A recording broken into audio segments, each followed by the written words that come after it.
How to lock your Facebook profile officially. So let's get started. To officially lock your Facebook profile, which restricts people who are not your friends from seeing your personal information, you can follow these steps. This feature is available in some regions and for certain accounts, so make sure it is available in your area. First of all, open the Facebook app on your mobile device and make sure you are logged into your Facebook account. Now all you have to do is tap on your profile picture at the top left corner of your screen or your name to go to your profile. Now, once you are on your profile, all you have to do is tap on the three dot icon next to your profile picture on the profile page.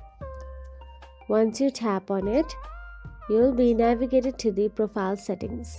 Here, scroll down and tap on the lock your profile option available there. You'll be prompted to confirm that you want to lock your profile.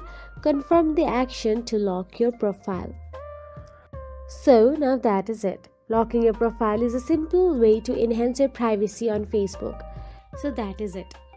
If you found this video helpful, please like, share and subscribe our channel, and thank you so much for watching.